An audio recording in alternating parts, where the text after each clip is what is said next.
things off, but the first matchup on the NA side is going to be between the 100 Thieves duo. It is Cody, Sun, and aphromoo.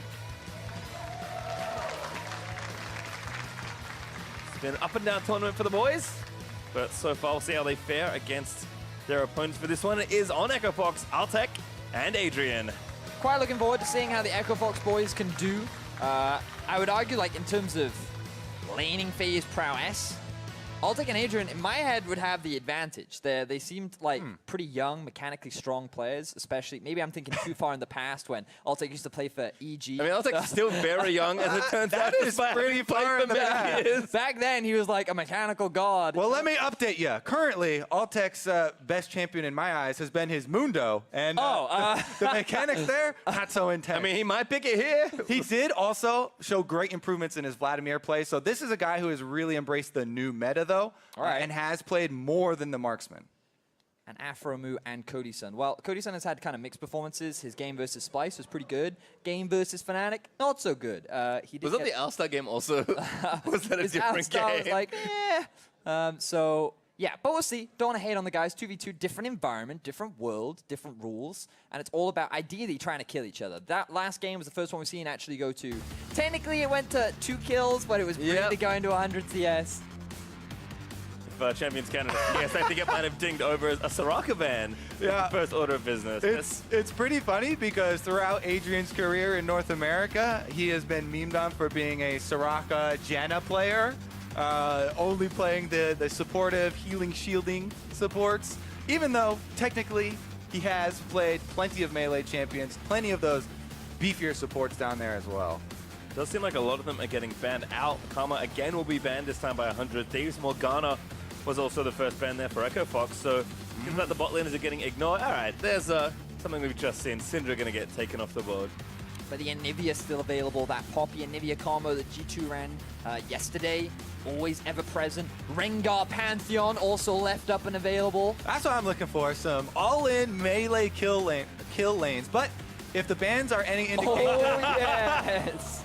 Oh, here we go! Oh, there's one lock in already. And it's... I don't know if just a hover boy. Also, though, I mean, they don't have to switch. They can switch, but I'll take with the Blitzcrank right now. I mean, you can obviously pick your own champion. Maybe he's feeling frisky. Ooh, a lot of teams seem to love Brand in this game, though. Like, obviously, with his 3-hit passive, when he lands 3 of his abilities, the blaze can be pretty devastating. Definitely true. And this is another, set up champion for Brand. Annie, the point-and-click stun, very, very powerful in allowing those combos to take place. However, we just saw in the last match, G2 didn't need a point-and-click to set it up, and they did just fine for themselves, landing skill shots. It's about to get hot in here, boys. Certainly is. Annie is the pick there for Cody Sun. I mean, it's kind of the more straightforward version of trying to set up the Brand, I suppose. And I think Blitzcrank, I mean, despite Brand maybe being prevalent, we'll have to see as Best in the West continues. But Blitzcrank's a big curveball, I have to think. So I think the issue I have with Blitzcrank is if you want to utilize him, you need bush control. And when you're 1 range versus 2, obviously that becomes a lot harder to get.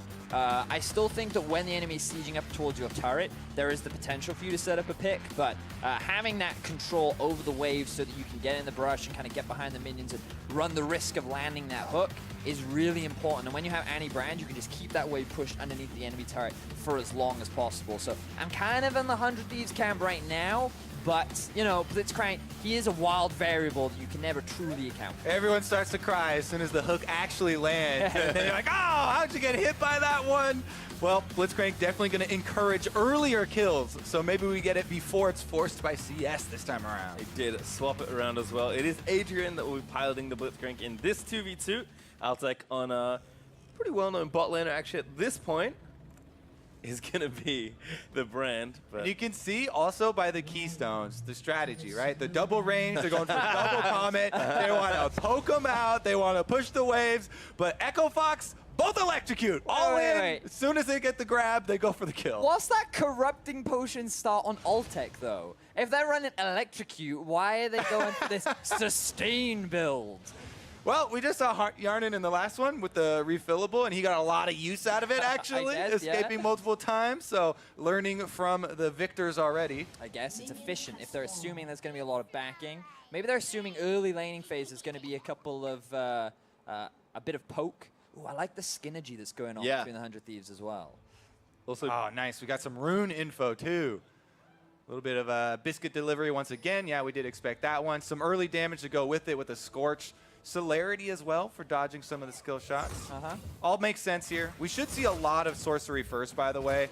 So you can get the possibility of magic shields in addition to mana flow band helping out with harassments. Both good options. And you can already see 100 Thieves once again pushing up the lane. Adrian sitting in the brush, but we also now get to see Altec's runes going very heavy on the damage naturally with the electrocute. Also got the Ravenous Hunter. Yeah. That's quite interesting. Because you also get that based off bounties too, right? Which you're obviously not going to be able to build a huge amount of. So the flat amount, though, starting out 2.5%, I believe, should be sufficient for some healing off of that, as well as the taste of blood helping out. Adrian could be able to do some true damage there with the cheap shot as soon as they CC someone. Well, so far as the early lane has gone, now that we've checked through the runes, as expected, the double range is pushing a little bit faster here.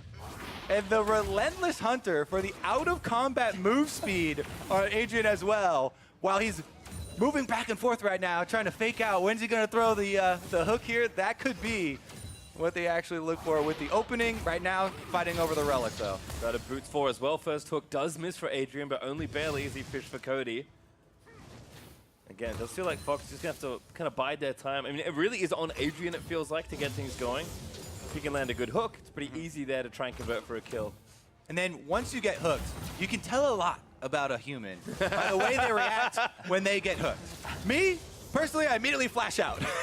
However, you can also, especially if you're someone like aphromoo on Annie, throw out both of your spells, land the stun, then you judge the situation if you're actually in danger and if you need to blow your summoner. Yeah, we're the kind of people, Kobe, that just panic flash. It's just like, even if they just land a single hook when no one's around, it's like, ah! And then you're out of there to safety. Because if I'm playing support, I've been auto-filled, and I'm not Got Adrian. Oh! Swing and a miss! He sucks. That's annoying. He will just have to back off from that one. That's 2 out of 2 that I believe have been missed. Pastry, you got to keep track of them. All right, I can do that. Remember, it costs a lot of mana to throw these hooks, too. Blitzcrank doesn't get Wait, too you have many mana on this game mode? Yeah. I've never ran out of mana on this game mode. I've literally never ran. That's because you all in level 2 every single game. Tell them my strats, Pastry. You don't have mana, you don't have manners. I mean, you're just... What do you have, Venius? A sparkling Winning teams at referrals 2018. All right, well, back to this one. Does feel like, again, the last hitting prowess is pretty strong here for the 100 Thieves duo. Up healthily. As Adrian, once again, he already missed a third one that I just caught. Trying desperately to hit something that's not a minion or some air. He's zoning. He's asserting his dominance over the 100 Thieves. Also still got 3 pots left. Here we go, here we go. Oh, there's a Power Fist. Still looking for the next hook. Does land one there, but Apis already burning down low. Passive kicks in there. First one for Afro.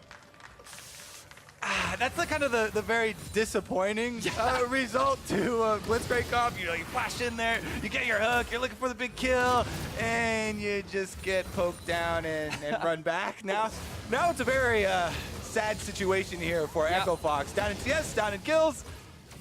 He flashed in. He literally flashed into melee range of Annie, and he said, "Stun me!" And that's what they did. And they insta-killed him. With passive, not enough. Hooks cost too much mana, but he did hit one, so it might be worth it. So we're talking about the different reactions. Aphromoo very cool, calm, and collected. Yep. Oh, no. No one saw that. It's fine. We saw it, and it's on the cut. Don't tell them my secret. 100 Days have also gone back. Double Dorans and some dueling crystals here. A ruby there for Afro and a sapphire there for Cody. Oh, that's a rush of Sork boots for Altec. Yeah, they need to get 2 kills very quickly because, as you said, huge CS lead here already, down the kill. And yeah, you're going to get more move speed with the level 2 boots as well, so maybe that's the difference between him dodging Cody-san's Q or something like that and getting into position to follow up. It's definitely going to be slim pickings, though. I also feel like Annie with Flash at 6 is like a free kill no matter what. So time is kind of ticking here for Echo Fox.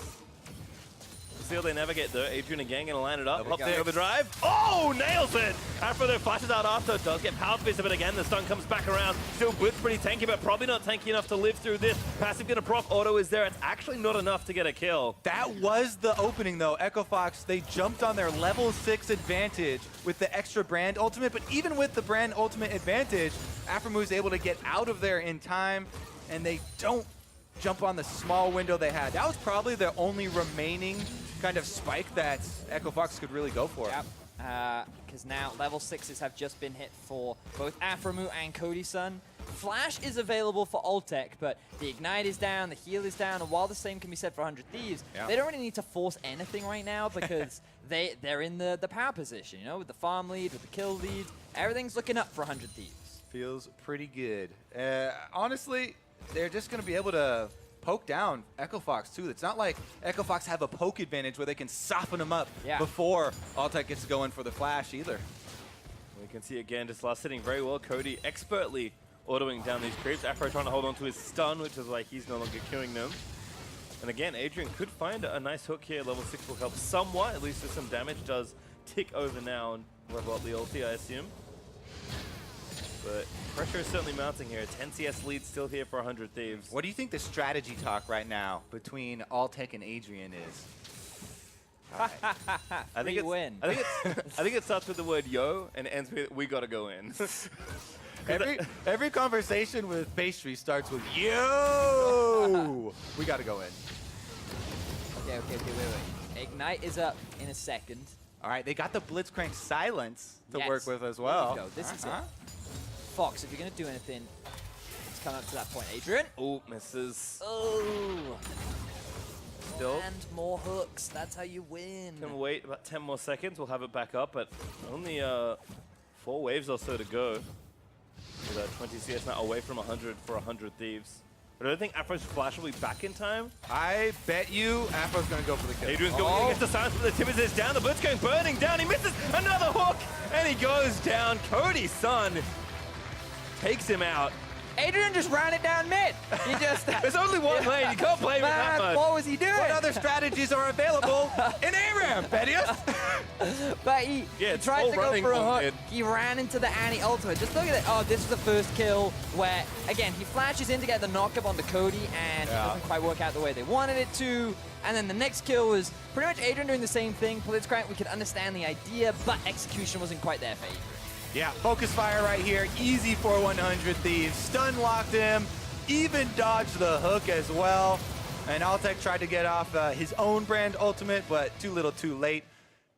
Look at that, though. Almost no reaction from 100 Thieves. They knew they had that one in the bag. Yep. Easy life. Moving on to the next round. I mean, that's the plan at this point. They will, of course, play Liquid to see if they, or Liquid, will be the duo that faces EU for the title of Best in the West, but we still have more to come. I get the feeling that, again, Brand going to be pretty popular in this game mode. Yeah. This was just the entry-level duo fights now. Now we're moving up. They get to play the rank 1 from both of the regions to see who actually gets to move on for the important match to decide between EU and NA. Well, it's time to go back to the EU side of the bracket. We see that G2 picked up the win, and as a result, they will be pitted against the #1 seed from Europe. Let's check in with them right now. It's Fnatic. Maybe not as you know them. We'll check in with the bracket first, actually. As you can see, with the wins there for 100 Thieves and G2, G2 vs Fnatic. Of course, the #1 seed there for EU, and Liquid